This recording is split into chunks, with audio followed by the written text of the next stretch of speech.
kita akan mempelajari mengenai keterampilan kritis untuk melaporkan SBAR, di mana ini fungsinya adalah untuk meningkatkan keefektifan pelaporan SBAR melalui keterampilan komunikasi yang tepat. Biasanya sih disebut dengan soft skill ya. Soft skill ini biasanya learning by doing. Coba kita perhatikan, apakah itu kakak PJ-nya atau mungkin koordinator atau mungkin dokter atau pihak manajemen yang mungkin ketika menyelesaikan masalah atau mau handling komplain, ini yang perlu kita perhatikan. Yang pertama, kemampuan mendengarkan. Nah, kemampuan mendengarkan yang baik itu kita memastikan bahwa pemahamannya sama atau tepat terhadap situasi pasien dan kebutuhan.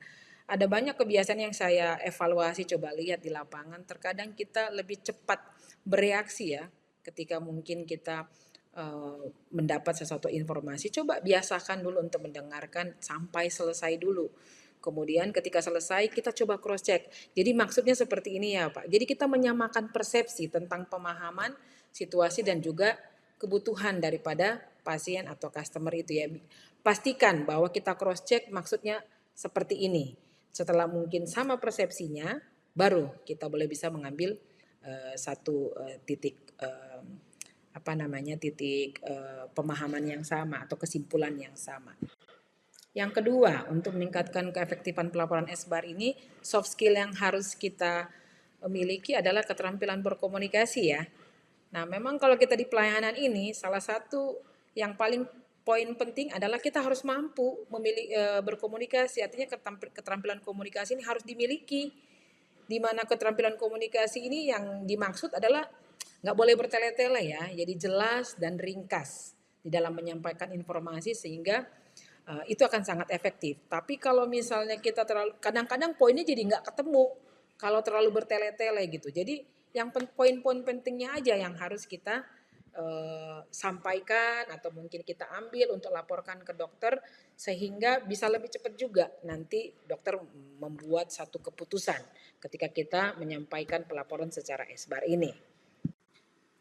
Selanjutnya adalah kemampuan menganalisa atau analisis. Jadi kemampuan menganalisa ini harus kuat ya, sangat kuat diperlukan untuk mengevaluasi informasi dan memberikan rekomendasi yang tepat.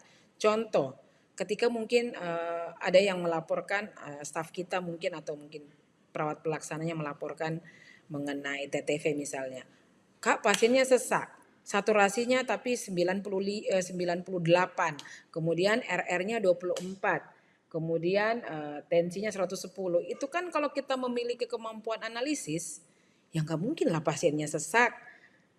Karena saturasinya menunjukkan bahwa dia saturasinya masih 97, 98. Atau mungkin RR-nya masih normal. Jadi bukan hanya sekedar kita menerima informasi lalu kita laporkan, tapi kita juga harus menganalisa bahwa yang dilaporkan ini misalnya sesak. Tetapi datanya tidak mendukung. Sehingga sangat penting ya. Itu dasarnya adalah kita harus tahu dulu mana yang normal, mana yang nggak normal. Sehingga kemampuan analisa kita ini bisa terlatih selalu bahwa biasanya kalau pasiennya mengalami sesak otomatis semuanya juga akan ada yang tidak normal gitu, abnormal itu berbanding lurus ya. Namun jika cuma satu komponen yang dilaporkan tidak normal namun yang lain mungkin normal ya harus cek lagi mungkin pemasangannya nggak benar alatnya atau observasinya atau salah nulis mungkin. Nah inilah yang dimaksud dengan kemampuan menganalisa sehingga kita juga bisa memberikan rekomendasi yang tepat bukan hanya sekedar lapor gitu loh. Jadi ini kan dipelajari secara teori juga ya. Jadi memang harus punya knowledge juga sehingga kita memiliki kemampuan analisis yang kuat. Oke, berikut adalah contoh template untuk melaporkan pasien yang baru masuk rawat inap ke dokter DPJP. Jadi pasien yang sudah masuk misalnya diantar dari UGD ataupun misalnya dari Poli, ketika sampai di ruangan setelah operan, kita wajib melaporkan ke dokter untuk menginfokan pasiennya sudah masuk di ruangan kita. Baik secara WA ataupun telepon langsung via phone. Maka template-nya seperti ini ya. Jika memang mau melaporkannya via WA, maka jangan lupa tuliskan di bawahnya ada nama petugasnya siapa. Jadi disampaikan nama pasien ini template-nya. Tapi namun jika melalui telepon langsung maka selamat pagi dok, izin menginfokan saya dengan Rili dari ruang orchid Rumah Sakit Bunda Halimah menginfokan pasien baru masuk atas nama Tuan A, tanggal lahirnya 20 Januari 78, kemudian nomor rekam medis diagnosanya, dan konsulennya adalah ini, sudah dikonsul apa belum, rencana tindakannya apa, pasien sudah di ruangan orchid dok, kamar nomor 12 ya dok, izin mohon petunjuk dok, atau mungkin ordernya ada terapi dok tambahan. Jika memang sudah ada terapi tambahan berikutnya, biasanya dokter menanyakan ya. Namun jika setelah itu kita menerima instruksi dari dokter, jangan lupa tuliskan lagi di CPPT jika ada terapi tambahan atau misalnya terapi lanjut. Jangan lupa catat, tuliskan jamnya, nama petugasnya. Dan besok harinya atau misalnya ketika dokter visit, jangan lupa untuk minta tanda tangan di TBAK-nya ya, di bukti bahwa kita sudah menelepon dan dia mengasesi bahwa benar dia pernah menginstruksikan seperti ini. Berikutnya template untuk melaporkan hasil penunjang medis. Jika by WA, maka seperti yang di layar ini, jangan lupa tuliskan. Kemudian hasil yang mungkin abnormal, biasanya sih kita langsung foto ya, izin melaporkan dokter, lampir di bawah hasil labnya jika kita mengirim lewat WA. Jangan lupa tuliskan nama petugasnya supaya dia tahu nanti dengan siapa satu orchid ini atau satu ruangan ini, kan ada banyak orang nih. Jadi bisa terklarifikasi siapa yang mengirim. Jika by phone, maka tetap seperti biasa sampaikan dulu salam. Selamat pagi dok, saya dengan Rili dari ruang Jasmine mau melaporkan hasil penunjang medis dok atas nama tuan ini umur segini. Diagnosanya, nomor kamarnya, hasil pemeriksaannya dok. Sampaikan aja dulu yang highlight ya, yang abnormal ya.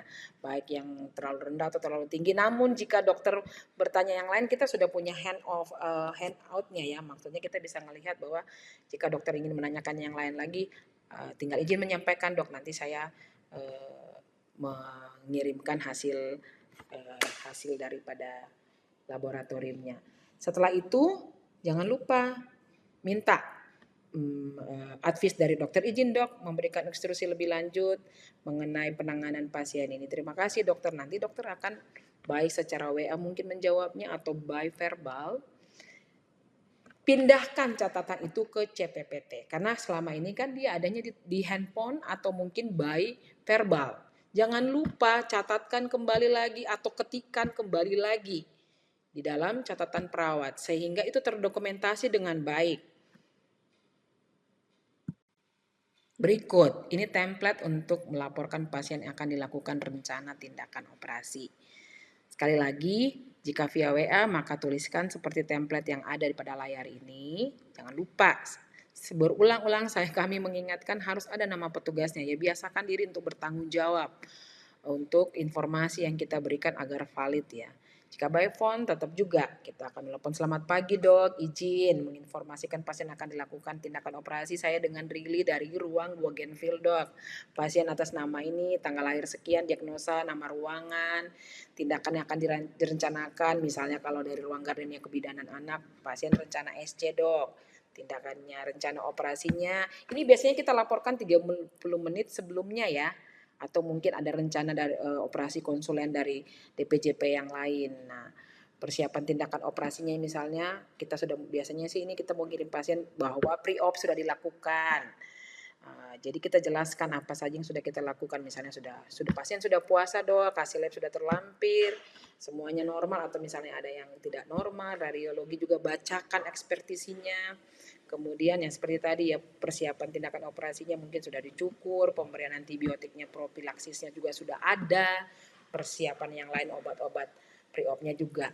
Izin dok, mohon advice-nya dok. Nanti dokter akan apakah membalas WA atau mungkin menjawab secara verbal. Sekali lagi jangan lupa pindahkan ke CPPT supaya itu menjadi bukti dokumentasi kita yang kuat nanti. Dan juga untuk offeran selanjutnya kepada shift selanjutnya akan berkesinambungan terus dan tidak ada yang miss ya, tidak ada yang terputus komunikasinya. The last but not least, ini biasanya yang hari-hari kita lakukan di ruangan dan ini sangat kurang banget. Coba misalnya kita perhatikan di bisnis-bisnis yang bergerak dalam pelayanan jasa, entah itu hotel, entah mungkin rumah makan, itu standar banget ya cara menjawab teleponnya. Tapi seringkali kita temukan misalnya telepon berdering, khususnya ini telepon internal ya. Misalnya kering-kering, halo cepet tuh, aduh luar biasa ya. Jadi seharusnya kan punya standar nih sebagai suatu instansi yang profesional ya. Template menjawab telepon di ruangan secara umum aja deh.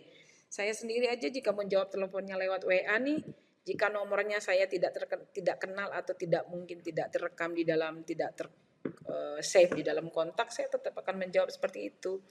Nah, ini salah satu contohnya adalah kita membiasakan diri. Saya coba ini beberapa waktu yang lalu untuk mengecek, masih ada juga yang menjawab telepon dengan cepet tuh. Nanti tunggu ditanya namanya dulu baru menjelaskan baru memberitahukan namanya. Seharusnya standarnya adalah ketika mengangkat telepon, selamat pagi dengan Rili, ruang Orchid ada yang bisa dibantu.